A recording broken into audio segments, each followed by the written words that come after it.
ये वीडियो सिर्फ कहानी नहीं है, ये वो सच है जो आपकी जिंदगी से जुड़ा है, लेकिन आपको कभी बताया नहीं गया। अगर आपने कभी महसूस किया है कि सब कुछ मेहनत के बावजूद भी सही समय पर नहीं होता, तो समझ लीजिए ये वीडियो आपके लिए है, क्योंकि आज हम उस रहस्य को खोलने वाले हैं जिससे नियति तय करती है कि आपकी किस्मत कब बदलेगी। लेकिन ध्यान रखिए, यह ज्ञान हर किसी के लिए नहीं है, इसलिए अगर आप आखिर तक सुनना चाहते हैं और अपनी जिंदगी के संकेत पहचानना चाहते हैं, वीडियो को लाइक करें और इसे उन लोगों के साथ शेयर करें जो अपनी किस्मत का सच जानना चाहते हैं, और कमेंट में लिखिए, क्या आप तैयार हैं सच सुनने के लिए। ध्यान से सुनिए, क्योंकि आज जो आप सुनने वाले हैं वो कोई मोटिवेशन नहीं है, कोई कहानी नहीं है, और ना ही कोई धार्मिक उपदेश है। यह उस सच का पहला दरवाजा है जिसे जानने के बाद इंसान अपनी पिछली जिंदगी को नए तरीके से देखना शुरू कर देता है। आपने भी कभी ना कभी अपने मन में यह सवाल जरूर पूछा होगा कि मेरी जिंदगी में सब कुछ एक जैसा क्यों चलता रहता है। क्यों कुछ लोगों की किस्मत अचानक पलट जाती है और कुछ लोग सालों मेहनत करने के बाद भी वहीं के वहीं रह जाते हैं। और अगर आपने यह सवाल अपने अंदर महसूस किया है तो समझ लीजिए यह वीडियो संयोग नहीं है, क्योंकि नियति कभी भी किसी को बिना वजह इस सवाल तक नहीं लाती। आज मैं आपको यह नहीं बताऊंगा कि किस्मत कैसे बदली जाती है, बल्कि मैं आपको यह दिखाऊंगा कि किस्मत बदलने का समय कैसे तय होता है। और यही वो सच है जो कोई नहीं बताता, क्योंकि यह सच अगर हर इंसान समझ ले तो दुनिया का पूरा सिस्टम हिल जाएगा। आप सोचते हैं कि आपकी जिंदगी आपके फैसलों से चलती है, लेकिन सच्चाई यह है कि आपके फैसले भी उस समय लिए जाते हैं जब नियति आपको उस मोड़ तक ले आती है, और यहीं से कहानी शुरू होती है। क्योंकि ज्यादातर लोग समझते हैं कि वे फेल इसलिए हुए क्योंकि उन्होंने गलत फैसला लिया, लेकिन कोई यह नहीं देखता कि उस समय उनका दिमाग उसी फैसले के लिए तैयार किया गया था। यह बात आपको अजीब लग सकती है, लेकिन आपने खुद महसूस किया होगा कि कुछ फैसले आप पूरी समझ के बिना ले लेते हैं और बाद में सोचते हैं कि मैंने ऐसा क्यों किया, और कुछ फैसले आप टालते रहते हैं जबकि अंदर से आवाज आती है कि यही सही समय है। यही वो बिंदु है जहां नियति काम करना शुरू करती है। नियति कभी सीधे आपकी जिंदगी नहीं बदलती, वो पहले आपके दिमाग की टाइमिंग बदलती है, आपके विचारों की गति बदलती है, आपके आसपास के लोगों का व्यवहार बदलती है, और फिर अचानक एक दिन ऐसा आता है जब आप वही काम कर बैठते हैं जो आपकी पूरी दिशा बदल देता है। लेकिन आप इसे चॉइस समझते हैं, जबकि असल में वो समय तय किया जा चुका होता है। क्या आपने ध्यान दिया है कि जब किस्मत बदलने का समय करीब आता है तो इंसान को नींद कम आने लगती है, पुराने लोग अचानक याद आने लगते हैं, कुछ अजीब सी बेचैनी रहने लगती है, बिना वजह चीजों से मन हटने लगता है, और वही चीजें आकर्षक लगने लगती हैं जिनके बारे में पहले आपने कभी सोचा भी नहीं था। यह कोई संयोग नहीं होता, यह नियति का पहला संकेत होता है, लेकिन 90% लोग इसे स्ट्रेस या थकान समझकर नजरअंदाज कर देते हैं और फिर कहते हैं कि मेरी किस्मत कभी बदली ही नहीं, जबकि सच्चाई यह है कि उनकी किस्मत बदली थी, लेकिन उन्होंने समय को पहचानने से इनकार कर दिया। नियति हमेशा संकेत देती है, लेकिन वो कभी चेतावनी नहीं देती, वो कभी आपको मजबूर नहीं करती, क्योंकि अगर वो ऐसा कर दे तो कर्म का नियम टूट जाएगा। इसलिए नियति इंसान को उसी जगह छोड़ देती है जहां वो खुद को सुरक्षित महसूस करता है, और यही सबसे बड़ा जाल है, क्योंकि इंसान सुरक्षा को स्थिरता समझ लेता है और स्थिरता को किस्मत, और फिर पूरी जिंदगी इसी भ्रम में निकल जाती है। अब सवाल यह है कि अगर नियति पहले से तय है तो मेहनत का क्या मतलब है, और यही वो सवाल है जहां ज्यादातर लोग वीडियो बंद कर देते हैं।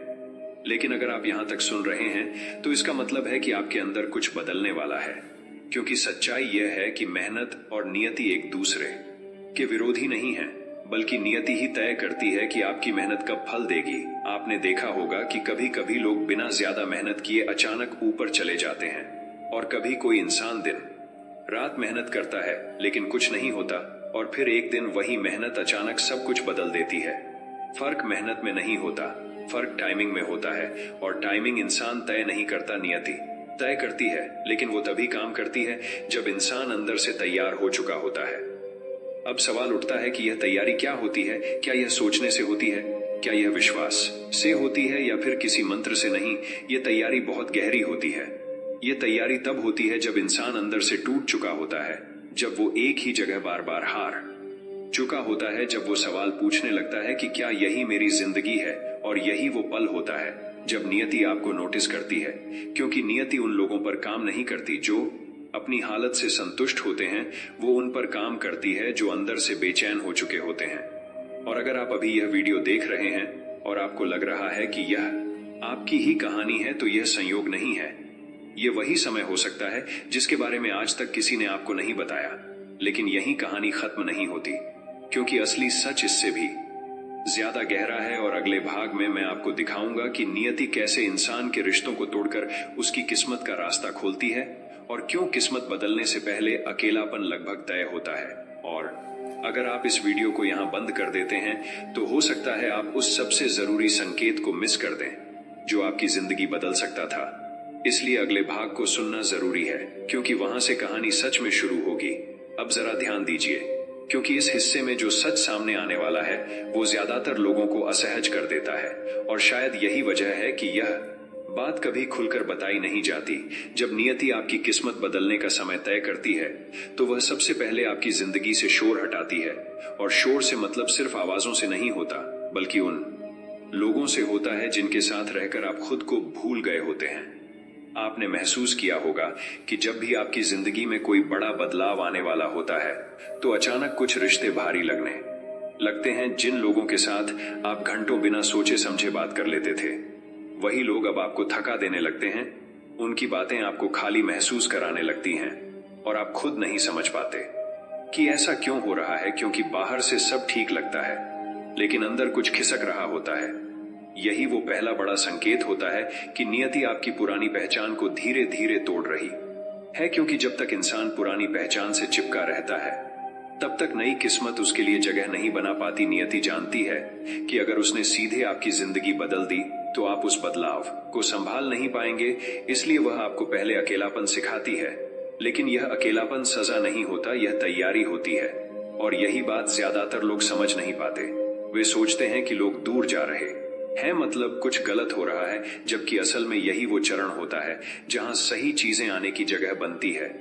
आपने देखा होगा कि कुछ लोग कहते हैं कि जब उनकी जिंदगी बदली तो उससे पहले उनका सबसे करीबी इंसान उनसे दूर हो गया, या उन्हें धोखा मिला, या बिना वजह रिश्ते टूट गए, और वे इसे बदकिस्मती समझते हैं। लेकिन सच यह है कि नियति ने उन्हें उस भावनात्मक पकड़ से मुक्त किया था जिसके साथ नई जिंदगी संभव ही नहीं थी। क्योंकि अगर पुराने रिश्ते वैसे ही बने रहते तो आप नए फैसले कभी नहीं ले पाते। आप वही इंसान बने रहते जो आप अब तक थे, और नियति का काम इंसान को वही नहीं रहने देना होता। अब यहाँ एक बहुत गहरी बात है जिसे समझना जरूरी है। नियति रिश्ते नहीं तोड़ती, बल्कि रिश्तों की सच्चाई सामने लाती है। जो रिश्ता आपके विकास के खिलाफ होता है वो अपने आप टूटने लगता है, और जो रिश्ता आपकी किस्मत के अगले चरण से जुड़ा होता है वो चाहे दूरी में चला जाए लेकिन पूरी तरह खत्म नहीं होता। लेकिन उस समय इंसान को फर्क समझ नहीं आता और वह हर टूटन को अपनी हार मान लेता है। और यही वो जगह है जहां 70% लोग अपनी किस्मत बदलने के ठीक पहले हार मान लेते हैं। वे कहते हैं सब कुछ उल्टा हो रहा है, जबकि असल में सब कुछ सीधा हो रहा होता है।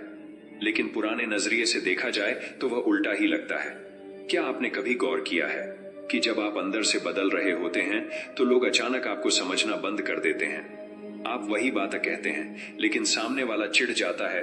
वही खामोशी अब उन्हें खलने लगती है, और वही सच्चाई उन्हें कड़वी लगती है, क्योंकि नियति आपको उस स्तर पर ले जा रही होती है जहां आपकी ऊर्जा बदल जाती है और हर कोई उस ऊर्जा के साथ चल नहीं पाता, और जो नहीं चल पाता वो छूट जाता है। यही वजह है कि किस्मत बदलने से पहले इंसान खुद को सबसे ज्यादा गलत समझता है। उसे लगता है शायद मुझ में ही कुछ कमी है, शायद मैं ही ज्यादा सोच रहा हूं। लेकिन असल में वो ज्यादा नहीं सोच रहा होता, वो ज्यादा महसूस कर रहा होता है, और यह महसूस करना ही बदलाव का संकेत होता है। अब यहाँ एक सवाल उठता है, अगर यह सब नियति तय करती है तो दर्द क्यों होता है? अगर यह सही है तो टूटन इतनी तकलीफ देह क्यों होती है? इसका जवाब बहुत साधारण है, क्योंकि अगर दर्द ना हो तो इंसान उस स्थिति से बाहर निकलने की कोशिश ही नहीं करेगा। आराम इंसान को रोक देता है और दर्द उसे चलने पर मजबूर करता है, और नियति को इंसान का चलना चाहिए, रुकना नहीं। इसलिए वह आराम नहीं देती, वह बेचैनी देती है, और यही बेचैनी आगे चलकर आपकी सबसे बड़ी ताकत बनती है। लेकिन इस समय इंसान को यह समझ नहीं आता।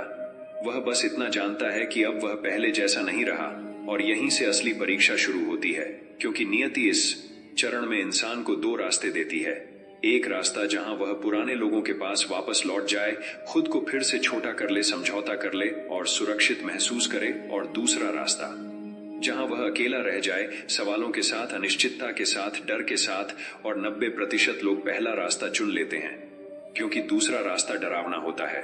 लेकिन जो लोग दूसरा रास्ता चुनते हैं वही लोग कुछ समय बाद कहते हैं कि मेरी किस्मत अचानक बदल गई, जबकि वह अचानक नहीं होती, वह उसी दिन बदलनी शुरू हो जाती है जिस दिन इंसान अकेले रहना स्वीकार कर लेता है। अब अगर आप यह सब सुनकर सोच रहे हैं कि मेरी जिंदगी में भी कुछ ऐसा ही चल रहा है, लोग दूर हो रहे हैं, मैं अकेला महसूस कर रहा हूं, मुझे समझ नहीं आ रहा कि आगे क्या होगा, तो इसे कमजोरी मत समझिए, क्योंकि हो सकता है यह वही चरण हो जहां नियति आपकी पुरानी कहानी खत्म कर रही है ताकि नई कहानी शुरू हो सके। लेकिन अभी एक और परत बाकी, क्योंकि सिर्फ रिश्ते टूटना ही संकेत नहीं होता। अगले भाग में मैं आपको बताऊंगा कि किस्मत बदलने से पहले इंसान का दिमाग कैसे उसके ही खिलाफ काम करने लगता है और क्यों इस समय सबसे ज्यादा गलत फैसले लिए जाते हैं। और अगर आप इस संकेत को नहीं पहचानते तो पूरी प्रक्रिया उल्टी दिशा में भी जा सकती है। इसलिए अगले भाग को मिस करना मतलब उस सच को मिस करना है जो शायद आपकी जिंदगी में अभी चल रहा है। अब इस हिस्से में जो होने वाला है वो सबसे खतरनाक चरण होता है, क्योंकि यहीं पर ज्यादातर लोग अपनी किस्मत बदलने के बिल्कुल पास आकर खुद ही उसे खराब कर देते हैं और उन्हें जिंदगी भर यह एहसास भी नहीं होता कि वे कितने करीब थे। जब नियति ने रिश्तों को छांट दिया होता है और इंसान अकेलेपन को महसूस करने लगता है, तब अगला कदम दिमाग पर होता है, क्योंकि नियति जानती है कि अगर दिमाग पुराने पैटर्न पर चलता रहा तो इंसान नई दिशा में कभी नहीं जाएगा। इसलिए वह दिमाग के साथ एक अजीब खेल शुरू करती है। इस समय इंसान का दिमाग अचानक बहुत ज्यादा सोचने लगता है, पुरानी बातें बार बार याद आने लगती हैं, पुराने फैसलों पर पछतावा होने लगता है और भविष्य को लेकर डर इतना बढ़ जाता है कि इंसान वर्तमान में जी ही नहीं पाता। लेकिन यह कोई मानसिक कमजोरी नहीं होती, यह रीसेट फेज होता है जहां दिमाग पुराने सॉफ्टवेयर को हटाने की कोशिश कर रहा होता है, लेकिन इंसान इसे पागलपन समझ लेता है। आपने देखा होगा कि इस समय इंसान को सलाह हर कोई देने लगता है। कोई कहता है वापस वही कर लो जो कर रहे थे, कोई कहता है रिस्क मत लो, कोई कहता है अभी सही समय नहीं है। और यह सारी आवाजें दिमाग को और भ्रमित कर देती हैं, क्योंकि नियति इंसान को चुप कराना चाहती है और दुनिया उसे और शोर दे देती है। और यही वो जगह है जहां सबसे ज्यादा गलत फैसले लिए जाते हैं, क्योंकि इंसान डर से फैसला करता है, समझ से नहीं। और डर से लिया गया फैसला हमेशा नियति के खिलाफ जाता है। क्या आपने कभी नोटिस किया है कि कुछ फैसले आप बहुत जल्दी में लेते हैं, बिना पूरी तरह सोचे, बिना अंदर की आवाज सुने, बस इसलिए कि बेचैनी खत्म हो जाए, और बाद में सोचते हैं कि मुझे थोड़ा रुक जाना चाहिए था। यही वो फैसले होते हैं जो किस्मत बदलने की प्रक्रिया को धीमा कर देते हैं, क्योंकि नियति जल्दी नहीं करती, लेकिन इंसान बेचैन हो जाता है और ये बेचैनी ही उसका सबसे बड़ा दुश्मन बन जाती है। इस चरण में इंसान को लगता है कि अगर उसने अभी कुछ नहीं किया तो सब खत्म हो जाएगा, जबकि सच्चाई यह होती है कि अगर उसने गलत किया तो सब फिर से वहीं लौट जाएगा। लेकिन दिमाग इस समय इतना दबाव में होता है कि सही और गलत का फर्क धुंधला हो जाता है। यही वजह है कि किस्मत बदलने से पहले लोग अचानक नौकरी छोड़ देते हैं, गलत रिश्तों में फंस जाते हैं, पैसे से जुड़े गलत फैसले कर बैठते हैं और बाद में कहते हैं कि सब कुछ एक साथ क्यों बिगड़ गया, जबकि असल में यह बिगाड़ नहीं होता, यह नियति की आखिरी परीक्षा होती है। क्योंकि नियति देखती है कि इंसान अभी भी डर के कंट्रोल में है या अब समझ के कंट्रोल में आ चुका है, और यह परीक्षा बहुत चुपचाप होती है। कोई आपको बताने नहीं आता कि अभी मत करो, बस इंतजार करो, क्योंकि अगर कोई बता दे तो कर्म का नियम टूट जाएगा।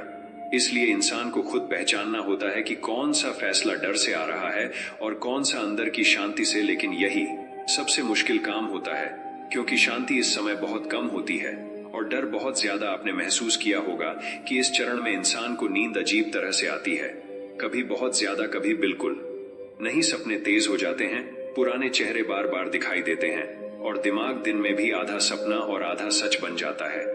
यह सब इस बात का संकेत होता है कि आपका अवचेतन मन और सचेत मन आपस में टकरा रहे हैं। पुराना मन कहता है सुरक्षित रहो, नया मन कहता है आगे बढ़ो, और यही टकराव इंसान को थका देता है। और थका हुआ इंसान अक्सर वही चुनता है जो आसान होता है, न कि जो सही होता है। और आसान रास्ता हमेशा पीछे की ओर जाता है, आगे की ओर नहीं। इसलिए नियति इस चरण में इंसान को बार बार रुकने का मौका देती है, बार बार संकेत देती है, लेकिन संकेत बहुत हल्के होते हैं, जैसे अचानक किसी काम में मन न लगना, किसी मीटिंग का कैंसिल हो जाना, किसी इंसान का समय पर ना पहुंचना, या किसी योजना का आखिरी पल में टूट जाना। लेकिन इंसान इसे बदकिस्मती समझ लेता है, जबकि असल में ये ब्रेक होते हैं जिनका काम आपको बचाना होता है।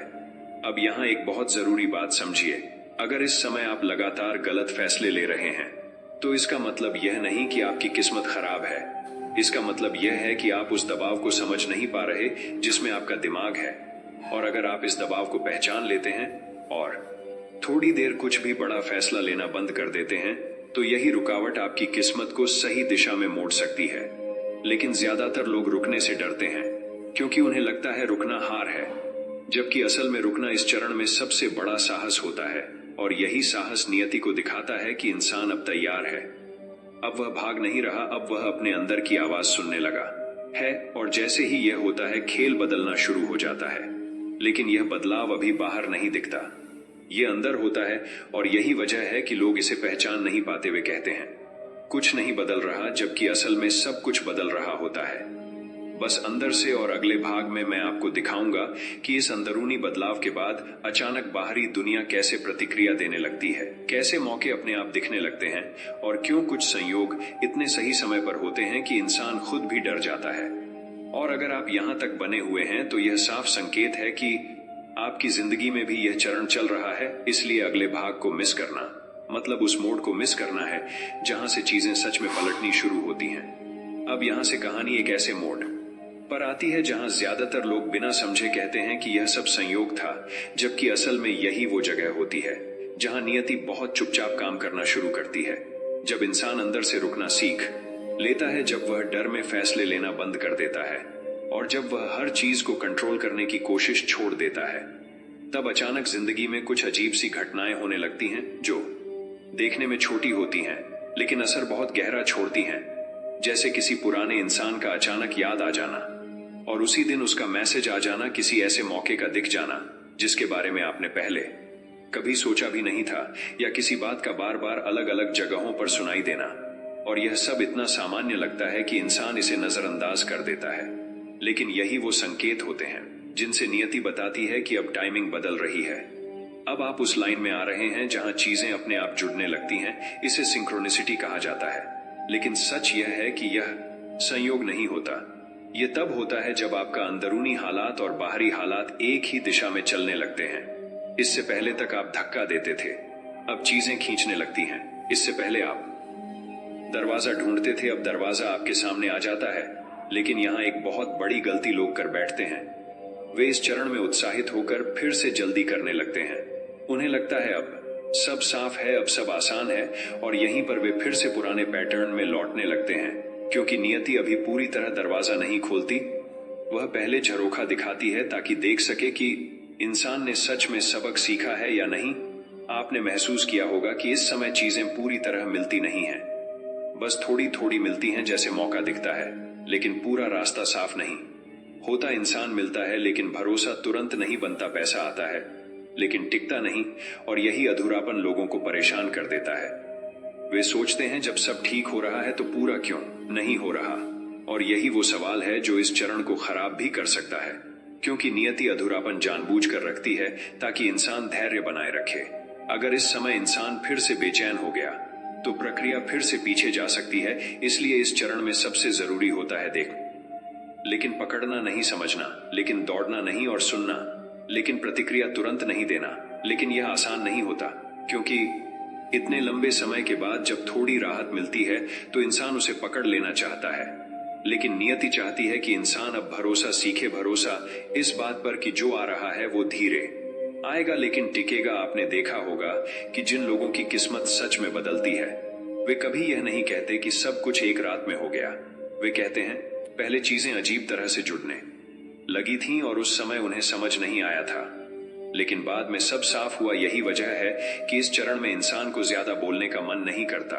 वह अपने प्लान सबको नहीं बताता, वह शांति पसंद करने लगता है। और अगर कोई उससे पूछे कि क्या चल रहा है तो वह कहता है कुछ खास नहीं, जबकि अंदर बहुत कुछ बदल रहा होता है। यही वो स्थिति होती है जहां नियति इंसान को भीड़ से अलग कर देती है, लेकिन पूरी तरह अकेला भी नहीं छोड़ती। वह कुछ चुनिंदा संकेत देती है कि इंसान को लगे कि वह सही दिशा में है, लेकिन पूरी तस्वीर नहीं दिखाती ताकि उसका अहंकार वापस ना आ जाए, क्योंकि अहंकार आते ही नियति एक कदम पीछे हट जाती है। और यही कारण है कि कई बार लोग कहते हैं कि सब ठीक होने लगा था, फिर अचानक रुक गया, जबकि असल में वह रुकता नहीं है। इंसान आगे भागने लगता है और तालमेल टूट जाता है। अब इस चरण में एक और अजीब चीज होती है। इंसान को अपने पुराने डर अचानक बेकार लगने लगते हैं। जिन चीजों से वह पहले डरता था, अब वह उतना डर नहीं लगता, और जिन चीजों को वह पहले बहुत बड़ा समझता था, अब वे छोटे लगने लगते हैं, क्योंकि उसका नजरिया बदल रहा होता है। और यही नजरिया आगे चलकर उसकी किस्मत की नींव बनता है। लेकिन अभी यह नींव अंदर ही अंदर बन रही होती है, बाहर कुछ खास नहीं दिखता। और यही वजह है कि आसपास के लोग कहते हैं कुछ नहीं बदल रहा, जबकि असल में सबसे बड़ा बदलाव चल रहा होता है। लेकिन कहानी यहाँ खत्म नहीं होती, क्योंकि यह सिर्फ तैयारी है, असली मोड़ अभी बाकी है। अगले भाग में मैं आपको दिखाऊंगा कि जब नियति पूरी तरह सक्रिय होती है तो इंसान की जिंदगी में एक ऐसा फैसला क्यों आता है जो दिखने में छोटा लगता है, लेकिन उसी फैसले से पूरी किस्मत पलट जाती है। और अगर उस समय इंसान ने हाँ या ना गलत जगह कह दिया तो पूरी दिशा बदल सकती है। इसलिए अगले भाग को मिस करना मतलब उस निर्णायक क्षण को मिस करना है जिसे ज्यादातर लोग पहचान नहीं पाते। अब इस हिस्से को बहुत ध्यान से सुनना, क्योंकि यहीं पर किस्मत का सबसे बड़ा भ्रम टूटता है। ज्यादातर लोग सोचते हैं कि किस्मत तब बदलती है जब कोई बड़ा मौका आता है, जब बहुत पैसा दिखता है, जब कोई बड़ी नौकरी मिलती है, या जब कोई बड़ा इंसान जिंदगी में प्रवेश करता है। लेकिन सच्चाई यह है कि नियति कभी भी किस्मत को बड़े फैसले से नहीं बदलती। वह हमेशा एक छोटे और साधारण फैसले से स्विच करती है, इतना छोटा कि इंसान बाद में भी सोचता है कि इससे क्या फर्क पड़ सकता था, लेकिन वही छोटा फैसला पूरी दिशा बदल देता है। यही वो पल होता है जिसे मैं बिंदु कहता हूं, जहां से आगे जाने और पीछे लौटने के रास्ते अलग हो जाते हैं। लेकिन उस समय इंसान को यह समझ नहीं आता, क्योंकि वह किसी फिल्म जैसा नहीं लगता। वह एक साधारण दिन होता है, एक सामान्य बातचीत होती है, या एक मामूली सा अवसर होता है जिसे ज्यादातर लोग हल्के में ले लेते हैं। आपने देखा होगा कि कुछ लोग कहते हैं, काश उस दिन मैंने हाँ कह दिया होता, या काश उस दिन मैंने मना कर दिया होता। लेकिन वे यह नहीं समझते कि वही वो क्षण था जब नियति ने दरवाजा खोला था और उन्होंने उसे पहचानने से इनकार कर दिया। क्योंकि नियति कभी लाल बत्ती नहीं जलाती, कभी माइक पकड़कर घोषणा नहीं करती। वह बहुत शांत होती है, और यही उसकी सबसे बड़ी परीक्षा होती है। इस समय इंसान के अंदर दो आवाजें होती हैं। एक कहती है यह छोटा है, इसका कोई मतलब नहीं, और दूसरी बहुत हल्के स्वर में कहती है, इसे नजरअंदाज मत करो। और ज्यादातर लोग पहली आवाज सुनते हैं क्योंकि वह तर्कसंगत लगती है, सुरक्षित लगती है, और दूसरी आवाज बहुत धीमी होती है क्योंकि वह डर को नहीं छूती, वह सिर्फ सच को छूती है, और सच हमेशा शांत होता है। अब यहाँ एक बहुत गहरी बात समझिए, यह छोटा फैसला अक्सर किसी बाहरी लाभ से जुड़ा नहीं होता, बल्कि किसी आंतरिक ईमानदारी से जुड़ा होता है। जैसे किसी गलत चीज को मना करना जबकि उससे फायदा मिल सकता था, या किसी सही चीज को स्वीकार जबकि उससे डर लग रहा था, या किसी रिश्ते में सच बोल देना जबकि चुप रहना आसान था, या किसी आदत को छोड़ देना जबकि वही आदत आपको सुरक्षा का एहसास देती थी। ये फैसले देखने में छोटे होते हैं, लेकिन ये यह तय करते हैं कि आप किस दिशा में चलेंगे, क्योंकि नियति बाहर की नहीं, अंदर की ईमानदारी को देखती है। और जैसे ही इंसान उस ईमानदारी के साथ कदम रख देता है, नियति आगे बढ़ जाती है। लेकिन अगर वह उसी पुराने डर और सुविधा के साथ फैसला करता है तो नियति रुक जाती है, और वही कहानी दोबारा शुरू हो जाती है। इसलिए बहुत से लोग कहते हैं, मेरी जिंदगी में सब कुछ बार बार वही क्यों हो रहा है, क्योंकि वे हर बार उस छोटे फैसले पर वही जवाब दे रहे होते हैं। और यही सबसे खतरनाक चक्र होता है, क्योंकि इंसान समझता है कि वह आगे बढ़ रहा है, लेकिन असल में वह गोल गोल घूम रहा होता है। अब इस चरण में एक और अजीब चीज होती है। जब वह छोटा फैसला सामने आता है तो समय बहुत अजीब तरह से बर्ताव करता है। इंसान को लगता है कि समय कम है, कि अभी जवाब देना है, कि अगर अभी नहीं किया तो मौका चला जाएगा। और यही दबाव इंसान को फिर से डर के आधार पर फैसला लेने पर मजबूर करता है। लेकिन सच यह है कि वह फैसला कभी भी जल्दबाजी नहीं मांगता, वह बस स्पष्टता मांगता है। और अगर इंसान उस पल थोड़ा भी शांत हो जाए तो सही जवाब अपने आप ऊपर आ जाता है। लेकिन ज्यादातर लोग शांत होने से डरते हैं क्योंकि शांति में पुरानी सच्चाइयां उभरने लगती हैं और वे उनसे भागते रहे होते हैं। यही वजह है कि किस्मत बदलने का यह पल अक्सर भीड़ में नहीं आता, यह अकेले में आता है, जब कोई देखने वाला नहीं होता, जब कोई तारीफ करने वाला नहीं होता और जब कोई गारंटी नहीं होती। और यही वजह है कि यह इतना कीमती होता है, क्योंकि अगर आप सही फैसला सिर्फ सही होने की वजह से लेते हैं, न कि इनाम की वजह से, तो नियति समझ जाती है कि अब आप बदल चुके हैं। अब आप वही इंसान नहीं रहे जो सिर्फ परिणाम देखकर चलता था। और यहीं से वह असली रास्ता खुलना शुरू होता है। लेकिन ध्यान रखिए, इस फैसले के बाद भी तुरंत सब कुछ नहीं बदलता। बाहर से देखने पर जिंदगी वैसी ही लगती है, लेकिन अंदर एक लॉक खुल चुका होता है। और जैसे ही वह लॉक खुलता है, नियति धीरे धीरे आपको उन जगहों पर ले जाना शुरू कर देती है जहां आपने कभी खुद को देखा नहीं था। और यही वजह है कि इस चरण के बाद लोग कहते हैं, पता नहीं कैसे, लेकिन चीजें अपने आप जुड़ती चली गईं, जबकि असल में कुछ भी अपने आप नहीं जुड़ता। वह उसी एक छोटे फैसले की गूंज होती है जो आपने सही समय पर सही जगह लिया था। अब अगर आप यह सुनकर सोच रहे हैं कि मेरी जिंदगी में भी हाल ही में ऐसा कोई छोटा पल आया था जिसे मैंने हल्के में लिया, तो यह खुद एक संकेत हो सकता है, क्योंकि नियति कभी भी संकेत दो बार एक ही रूप में नहीं देती। अगर आपने एक मौका खो दिया तो अगला मौका बिल्कुल अलग रूप में आएगा, लेकिन वही परीक्षा दोहराएगा। और अगर आप उस पैटर्न को नहीं पहचानते तो आप कहते रहेंगे कि मेरी किस्मत क्यों नहीं बदल रही, जबकि असल में आप हर बार उसी जगह चूक रहे होते हैं। लेकिन अभी कहानी खत्म नहीं हुई, क्योंकि इस छोटे फैसले के बाद एक और चरण आता है जो बहुत कम लोग झेल पाते हैं, और वही चरण तय करता है कि बदलाव टिकेगा या नहीं। अगले भाग में मैं आपको दिखाऊंगा कि किस्मत बदलने के बाद अचानक डर क्यों लौटता है और क्यों कई लोग सब कुछ मिलने के बाद भी खुद ही उसे बर्बाद कर देते हैं। और अगर आप इस हिस्से तक बने हुए हैं तो यह साफ है कि आप सिर्फ सुन नहीं रहे, आप पहचान रहे हैं। इसलिए अगले भाग को मिस करना मतलब उस सबसे नाजुक मोड़ को मिस करना है जहां ज्यादातर कहानियां टूट जाती हैं। अब यह हिस्सा सबसे ज्यादा चुपचाप नुकसान करने वाला होता है, क्योंकि यहीं पर ज्यादातर लोग यह मान लेते हैं कि उनकी किस्मत बदल चुकी है, जबकि असल में नियति अभी आखिरी परीक्षा ले रही होती है। जब वह छोटा सही फैसला लिया जा चुका होता है और अंदर का लॉक खुल चुका होता है, तब अचानक एक अजीब सा डर वापस लौट आता है। लेकिन यह डर पहले जैसा नहीं होता। यह ज्यादा समझदार लगता है, ज्यादा तर्कसंगत लगता है, और इसी वजह से ज्यादा खतरनाक होता है। इस डर की आवाज कहती है, अब तक जो मिला है उसे मत खो देना, ज्यादा आगे मत बढ़ो, ज्यादा जोखिम मत लो, सब ठीक चल रहा है उसे बिगाड़ मत देना। और यही वो आवाज है जो इंसान को खुद ही अपनी किस्मत के खिलाफ खड़ा कर देती है, क्योंकि यह डर सुरक्षा के कपड़े पहनकर आता है और इंसान इसे समझदारी समझ लेता है। आपने देखा होगा कि कई लोग कहते हैं सब कुछ सही होने लगा था, लेकिन फिर मैंने खुद ही पीछे हटना बेहतर समझा। यह बेहतर समझना ही असल जाल होता है, क्योंकि नियति इस चरण में यह देखती है कि इंसान बदलाव को संभाल सकता है या नहीं। क्योंकि बदलाव सिर्फ पाना नहीं होता, बदलाव को जीना होता है। और बहुत से लोग पाने तक तो पहुंच जाते हैं, लेकिन जीने से डर जाते हैं। इस समय इंसान के अंदर एक अजीब सा अपराध बोध भी पैदा होता है। उसे लगता है कि क्या मैं इसके लायक हूं? क्या अगर मैं आगे बढ़ा तो कोई और पीछे छूट जाएगा? क्या अगर मैं बदल गया तो लोग क्या कहेंगे? और यह सवाल बहुत मासूम लगते हैं, लेकिन यही सवाल इंसान को वापस पुराने दायरे में खींचने लगते हैं। क्योंकि पुराना दायरा भले ही दुखद हो, लेकिन जाना पहचाना होता है, और इंसान अनजान खुशी से ज्यादा जानी पहचानी तकलीफ को चुन लेता है। और यहीं पर आत्म तोड़फोड़ शुरू होती है। इंसान खुद ही काम टालने लगता है, खुद ही मौके छोड़ने लगता है, खुद ही उन लोगों से दूरी बनाने लगता है जो आगे बढ़ने में मदद कर सकते थे। और बाहर से देखने पर लगता है कि हालात खराब हो गए, जबकि असल में हालात नहीं, इंसान की हिम्मत डगमगाई होती है। नियति इस चरण में कोई सजा नहीं देती, वह बस दूरी बना लेती है, क्योंकि कर्म का नियम कहता है कि जो इंसान खुद पीछे हटता है उसे रोका नहीं जाता।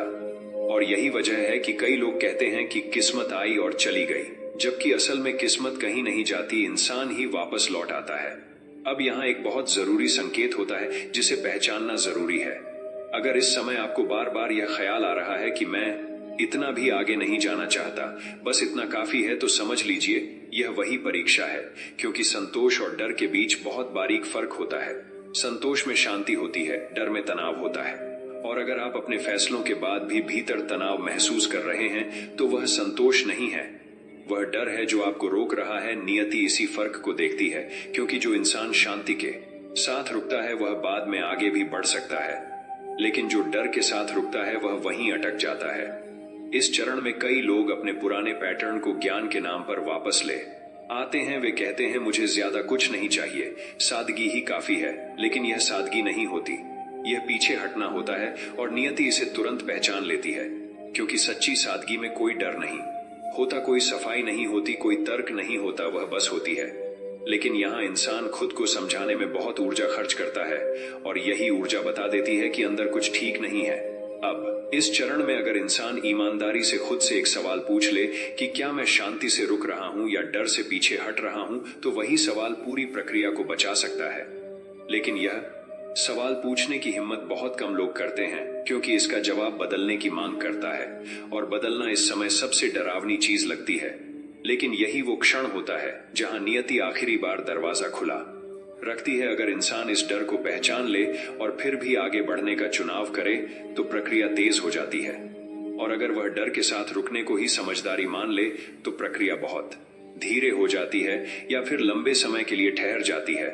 और यही वजह है कि कुछ लोग कहते हैं कि सब कुछ पास आकर भी हाथ से निकल गया, जबकि असल में वह हाथ से नहीं निकला, उन्होंने ही हाथ पीछे खींच लिया था। अब यहाँ एक और गहरी बात समझिए। इस डर का लौटना यह साबित करता है कि आप सही रास्ते पर हैं, क्योंकि डर कभी उस जगह नहीं आता जहाँ कुछ बदलने वाला नहीं होता। वह वहीं आता है जहाँ पहचान बदलने वाली होती है, क्योंकि पहचान बदलना अहंकार के लिए मौत जैसा होता है, और अहंकार आखिरी सांस तक लड़ता है। इसलिए इस चरण में खुद को दोष देना या हालात को दोष देना, दोनों ही गलत होते हैं। बस यह समझना जरूरी होता है कि यह डर अंत नहीं है, यह सिर्फ एक टेस्ट है, और हर टेस्ट का मकसद आपको गिराना नहीं होता। कुछ टेस्ट यह देखने के लिए होते हैं कि आप उठकर भी चल सकते हैं या नहीं। और यही वजह है कि इस चरण के बाद जो लोग टिक जाते हैं, उनकी जिंदगी में बदलाव बहुत स्थिर होता है। वे अचानक ऊपर नीचे नहीं होते, वे धीरे लेकिन मजबूती से आगे बढ़ते हैं, और यही स्थिरता आगे चलकर उनकी असली पहचान बनती है। लेकिन अभी एक आखिरी परत बाकी है, क्योंकि डर के बाद आता है खालीपन, और वही खालीपन तय करता है कि किस्मत सच में बदलेगी या नहीं। अगले भाग में मैं आपको दिखाऊंगा कि जब डर चला जाता है तो इंसान खुद को खाली क्यों महसूस करता है, और क्यों बहुत लोग इसी खालीपन से घबरा कर वापस पुराने दुख को चुन लेते हैं। और अगर आप इस हिस्से तक बने हुए हैं, तो यह साफ है कि आपकी यात्रा आधे से ज्यादा पूरी हो चुकी है। इसलिए अगले भाग को मिस करना मतलब उस सबसे शांत लेकिन सबसे निर्णायक चरण को मिस करना है। अब यह चरण बाहर से देखने पर सबसे शांत लगता है, लेकिन अंदर से सबसे निर्णायक होता है, क्योंकि यहाँ कोई ड्रामा नहीं होता, कोई टूटन नहीं होती, कोई डर की चीख नहीं होती, बस एक अजीब सा खालीपन होता है। और यही खालीपन ज्यादातर लोगों को डरा देता है, डर से ज्यादा, क्योंकि दर्द में इंसान को पता होता है कि कुछ गलत है, लेकिन खालीपन में इंसान को कुछ भी समझ नहीं आता। जब डर लौटकर चला जाता है और इंसान पीछे नहीं हटता, तब अचानक उसकी जिंदगी से वो बेचैनी भी चली जाती है जो उसे लंबे समय से धकेल रही थी। और पहली बार इंसान बिना किसी स्पष्ट कारण के शांत महसूस करता है। लेकिन यह शांति सुखद नहीं लगती, यह शांति अजनबी लगती है, क्योंकि इंसान की पहचान अब तक संघर्ष से बनी होती है, और जब संघर्ष हटता है तो पहचान भी थोड़ी देर के लिए गायब हो जाती है। और यही वह जगह है जहां लोग कहते हैं मुझे कुछ महसूस नहीं हो रहा, मुझे समझ नहीं आ रहा मैं क्या चाहता हूं, और वे इसे उदासी या खोखलापन समझ लेते हैं, जबकि असल में यह खालीपन नहीं होता। यह जगह होती है, यह वो जगह होती है जहां पुरानी पहचान निकल चुकी होती है और नई पहचान अभी पूरी तरह बनी नहीं होती, और नियति जानबूझकर इस जगह को खाली छोड़ती है, क्योंकि अगर वह तुरंत नई चीजें भर दे तो इंसान फिर से बाहर की चीजों से खुद को परिभाषित करने लगेगा। लेकिन इस बार नियति चाहती है कि इंसान अंदर से तय करे कि वह कौन है और क्या बनना चाहता है, बिना डर के, बिना लालच के, बिना तुलना के। और यह प्रक्रिया बहुत शांत होती है, इतनी शांत कि इंसान को लगता है कि कुछ हो ही नहीं रहा, जबकि असल में सबसे गहरी रिवायरिंग इसी समय होती है। आपने देखा होगा कि इस चरण में इंसान को बहुत कम चीजों में दिलचस्पी रहती है। वह सोशल शोर से दूर रहना चाहता है, वह बिना वजह लोगों से बात नहीं करना चाहता, और वह उन चीजों से भी दूरी बनाने लगता है जो पहले उसे बहुत उत्साहित करती थीं, और लोग इसे आलस या उदासी समझ लेते हैं। लेकिन असल में यह चयन होता है, यह दिमाग का अपने आप चीजों को छांटना होता है, क्योंकि अब वह हर चीज नहीं चाहता, अब वह सिर्फ वही चाहता है जो सच में जरूरी है, और यही बदलाव आगे चलकर बहुत बड़ा फर्क पैदा करता है। क्योंकि जो इंसान इस खालीपन में टिक जाता है वही पहली बार बिना मजबूरी के, बिना भागे अपने सच को सुन पाता है। इस समय अंदर से बहुत हल्की लेकिन बहुत साफ आवाजें आने लगती हैं, जैसे मुझे यह नहीं करना है, मुझे यहाँ नहीं रहना है, मुझे इस तरह नहीं जीना। और यह आवाजें किसी प्लान की तरह नहीं होती, ये बस सीमाएं होती हैं, और सीमाएं तय करना ही असल आजादी की शुरुआत होती है। लेकिन यही वह जगह है जहां बहुत से लोग घबरा जाते हैं, क्योंकि खालीपन में रहने का मतलब होता है कि आप पुराने दुख से भी दूरी बना रहे हैं, और इंसान दुख को पहचान की तरह पकड़ चुका होता है। उसे लगता है अगर यह भी चला गया तो मेरे पास क्या बचेगा, और इसी डर से लोग फिर से पुराने संघर्ष को चुन लेते हैं, पुराने रिश्तों में लौट जाते हैं, पुराने हालात को दोबारा जीने लगते हैं, क्योंकि कम से कम वहां कुछ तो महसूस होता है। लेकिन जो लोग इस खालीपन में टिक जाते हैं वे एक अजीब चीज नोटिस करते हैं। उन्हें किसी चीज को साबित करने की जरूरत नहीं लगती, उन्हें हर सवाल का जवाब नहीं चाहिए, और वे पहली बार बिना वजह ठीक महसूस करने लगते हैं। और यही वो संकेत होता है कि नियति ने अंदर का काम लगभग पूरा कर लिया है। अब बाहर की दुनिया को बदलने का समय आने वाला है। लेकिन उससे पहले एक आखिरी समझ जरूरी होती है, क्योंकि अगर इस खालीपन को गलत समझ लिया गया तो इंसान खुद ही प्रक्रिया को रोक सकता है। इसलिए इस चरण में सबसे जरूरी होता है कुछ भी बड़ा बनाने की कोशिश न करना, खुद को व्यस्त साबित करने की जरूरत न महसूस करना, और हर उस आवाज को अनदेखा करना जो कहती है कुछ तो कर, क्योंकि यही आवाज पुराने डर की आखिरी चाल होती है। और अगर आप इस शांत चरण को बिना भागे, बिना जल्दबाजी के पार कर लेते हैं तो नियति खुद आपको अगले कदम तक ले जाती है, बिना धक्का दिए, बिना दर्द दिए, और यहीं से बाहरी बदलाव शुरू होने वाला होता है। लेकिन वह बदलाव वैसा नहीं होता जैसा लोग कल्पना करते हैं। वह अचानक नहीं चिल्लाता, वह बस आपके सामने खड़ा हो जाता है, और आप समझ जाते हैं कि अब समय आ गया है। अगले भाग में मैं आपको दिखाऊंगा कि इस खालीपन के बाद पहला वास्तविक अवसर कैसे आता है, और क्यों वह अवसर देखने में साधारण लगता है, लेकिन उसे पहचानने वाला इंसान वही होता है जो सच में बदल चुका होता है। और अगर आप यहां तक बने हुए हैं तो यह साफ है कि आप सिर्फ सुन नहीं रहे, आप उस खालीपन को पहचान रहे हैं। इसलिए अगले भाग को मिस करना मतलब उस पहले वास्तविक कदम को मिस करना है, जहां से बाहर की दुनिया सच में बदलने लगती है। अब यह